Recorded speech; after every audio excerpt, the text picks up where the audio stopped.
जय श्री कृष्ण। भक्तया मां भिजानाति यावन्यश्चास्मि तत्त्वतः ततो मां तत्त्वतो ज्ञात्वा विशते तदनन्तरम्। अध्याय 18 श्लोक 55। व्याख्या। भक्तया मां भिजानाति, जब परमात्म तत्व में आकर्षण अनुराग हो जाता है तब साधक स्वयं उस परमात्मा के सर्वथा समर्पित हो जाता है, उस तत्व से अभिन्न हो जाता है। फिर उसका अलग कोई स्वतंत्र अस्तित्व नहीं रहता, अर्थात उसके अहम भाव का अति सूक्ष्म अंश भी नहीं रहता। इसीलिए उसको प्रेम स्वरूपा प्रेमा भक्ति प्राप्त हो जाती है। उस भक्ति से परमात्मा तत्व का वास्तविक बोध हो जाता है। ब्रह्मभूत अवस्था हो जाने पर संसार के संबंध का तो सर्वथा त्याग हो जाता है, पर मैं ब्रह्म हूँ, मैं शांत हूँ, मैं निर्विकार हूँ, ऐसा सूक्ष्म अहम भाव रह जाता है। यह अहम भाव जब तक रहता है तब तक परिच्छिन्नता और पराधीनता रहती है। कारण यह अहम भाव प्रकृति का कार्य है और प्रकृति पर है, इसलिए पराधीनता रहती है। परमात्मा की तरफ आकृष्ट होने से, पराभक्ति होने से ही यह अहम भाव मिटता है। प्रेम भगति जल बिनु रघुराई, अभियंतर मल कबहु न जाई। मानस 7:49-3। इस अहम भाव के सर्वथा मिटने से ही तत्व का वास्तविक बोध होता है। यावान 7वें अध्याय के आरंभ में भगवान ने अर्जुन को समग्र रूप सुनने की आज्ञा दी कि मेरे में जिसका मन आसक्त हो गया है, जिसको मेरा ही आश्रय है, वह अनन्य भाव से मेरे साथ दृढ़तापूर्वक संबंध रखते हुए मेरे जिस समग्र रूप को जान लेता है, उसको तुम सुनो। यही बात भगवान ने 7वें अध्याय के अंत में कही कि जरा मरण में से मुक्ति पाने के लिए जो मेरा आश्रय लेकर यत्न करते हैं, वे ब्रह्म संपूर्ण आध्यात्म और संपूर्ण कर्म को, अर्थात संपूर्ण निर्गुण विषय को जान लेते हैं और अधिभूत, अधिदेव और अधियज्ञ के सहित मुझको, अर्थात संपूर्ण सगुण विषय को जान लेते हैं। इस प्रकार निर्गुण और सगुण के सिवाय राम, कृष्ण, शिव, गणेश, शक्ति, सूर्य आदि अनेक रूपों में प्रकट होकर परमात्मा लीला करते हैं, उनको भी जान लेना, यही पराभक्ति से यावन अर्थात समग्र रूप को जानना है। यश्चास्मि तत्वतः, वे ही परमात्मा अनेक रूपों में, अनेक आकृतियों में, अनेक शक्तियों को साथ लेकर अनेक कार्य करने के लिए बार बार प्रकट होते हैं, और वे ही परमात्मा अनेक संप्रदायों में अपनी अपनी भावना के अनुसार अनेक इष्ट देवों के रूप में कहे जाते हैं। वास्तव में परमात्मा एक ही है। इस प्रकार मैं जो हूँ इसे तत्व से जान लेता है। ततो माम तत्वतो ज्ञात्वा विशते तदनंतरम, ऐसा मुझे तत्व से जानकर तत्काल मेरे में प्रविष्ट हो जाता है, अर्थात मेरे साथ भिन्नता का जो भाव था वह सर्वथा मिट जाता है। तत्व से जानने पर उसमें जो अनजानापना था वह सर्वथा मिट जाता है और वह उस तत्व में प्रविष्ट हो जाता है। यही पूर्णता है और इसी में मनुष्य जन्म की सार्थकता है। विशेष बात, जीवात्मा का परमात्मा में प्रेम, रति, प्रीति या आकर्षण स्वतः है, परंतु जब यह जीव प्रकृति के साथ संबंध जोड़ लेता है तब वह परमात्मा से विमुख हो जाता है और उसका संसार में आकर्षण हो जाता है। यह आकर्षण ही वासना, स्पृहा, कामना, आशा, तृष्णा आदि नामों से कहा जाता है। इस वासना आदि का जो विषय प्रकृतिजन्य पदार्थ है वह क्षण भंगुर और परिवर्तनशील है तथा यह जीवात्मा स्वयं नित्य और अपरिवर्तनशील है, परंतु ऐसा होते हुए भी प्रकृति के साथ तादात्म्य होने से यह परिवर्तनशील में आकृष्ट हो जाता है। इससे इसको मिलता तो कुछ नहीं, पर कुछ मिलेगा, इस भ्रम वासना के कारण यह जन्म मरण के चक्कर में पड़ा हुआ महान दुख पाता रहता है। इससे छूटने के लिए भगवान ने योग बताया है। वह योग जड़ता से संबंध विच्छेद करके परमात्मा के साथ नित्य योग का अनुभव करा देता है। गीता में मुख्य रूप से 3 योग कहे हैं, कर्मयोग, ज्ञान योग और भक्ति योग। इन तीनों पर विचार किया जाए तो भगवान का प्रेम तीनों ही योगों में है। कर्मयोग में उसको कर्तव्य रति कहते हैं, अर्थात वह रति कर्तव्य में होती है। स्वे स्वे कर्मण्यभिरतः 18:45। कर्मयोग की यह रति अंत में आत्मरति में परिणत हो जाती है। गीता दूसरे अध्याय का 55वां और तीसरे अध्याय का 17वां श्लोक। और जिस कर्मयोगी में भक्ति के संस्कार हैं, उसकी यह रति भगवद रति में परिणित हो जाती है। ज्ञान योग में उसी प्रेम को आत्मरति कहते हैं, अर्थात वह रति स्वरूप में होती है। योन्तः सुखोन्त रारामः 5:24। और भक्ति योग में उसी प्रेम को भगवद्रति कहते हैं, अर्थात वह रति भगवान में होती है। जानने और प्राप्त करने में काल भेद नहीं होता। भगवान में रति या प्रीता प्रकट होती है। अपनेपन से भगवान के साथ जीव का अनादिकाल से स्वतः सिद्ध संबंध है। अपनी चीज़ स्वतः प्रिय लगती है, अतः अपनापन प्रकट होते ही भगवान स्वतः प्यारे लगते हैं। प्रियता में कभी समाप्त न होने वाला अलौकिक विलक्षण आनंद है।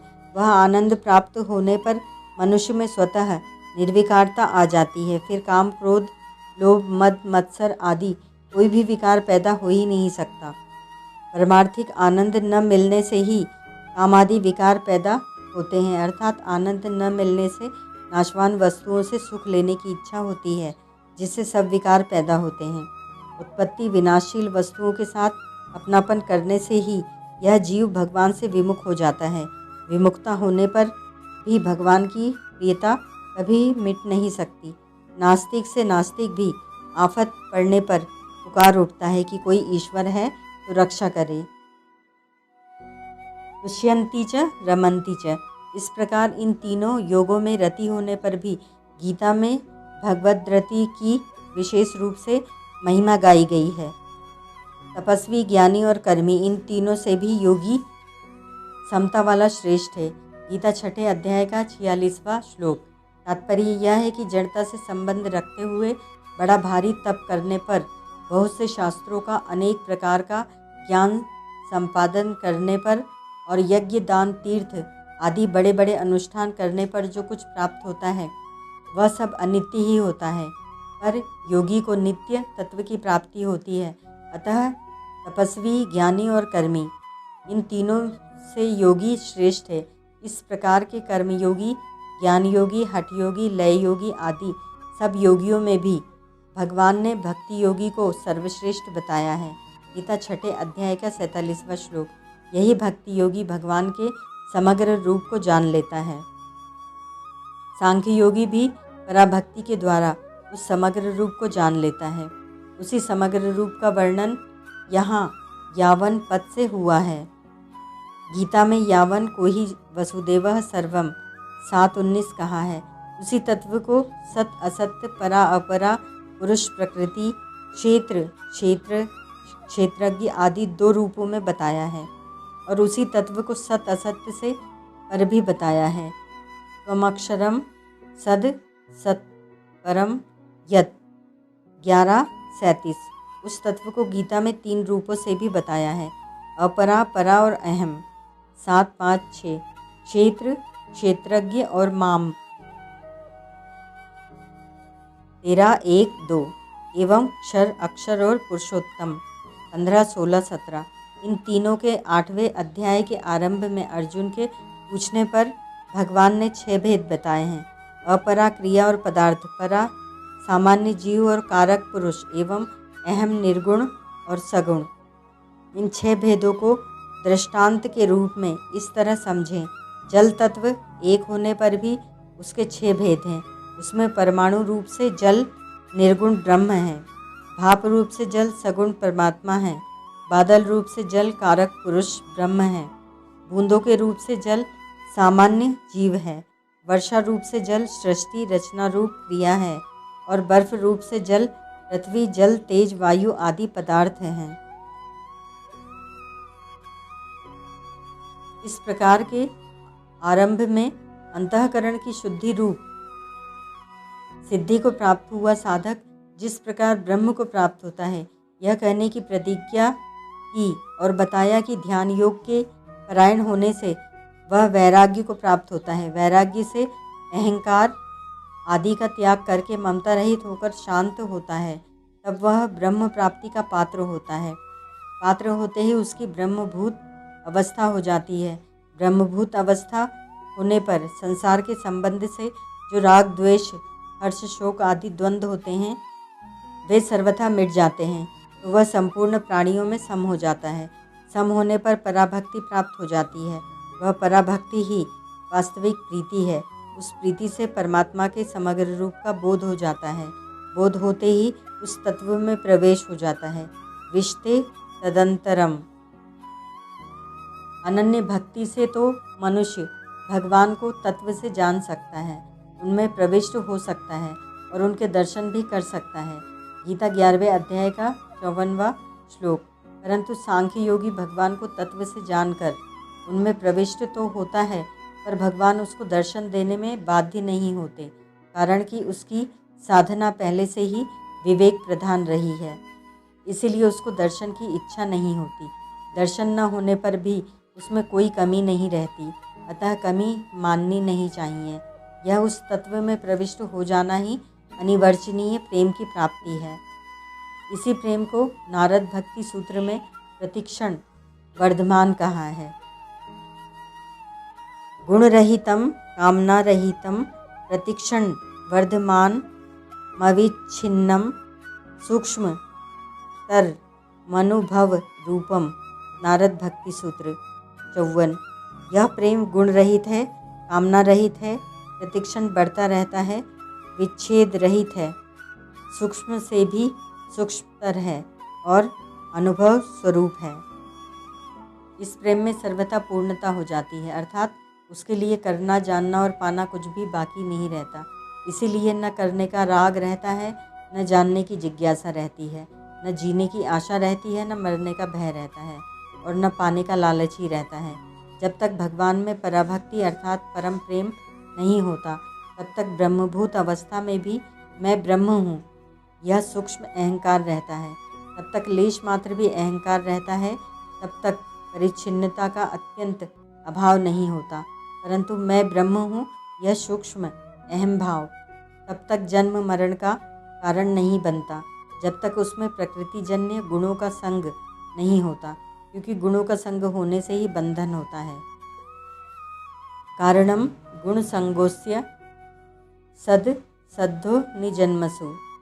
गीता 13:21। उदाहरणार्थ गाढ़ निद्रा से जगने पर साधारण मनुष्य मात्र को सबसे पहले यह अनुभव होता है कि मैं हूँ।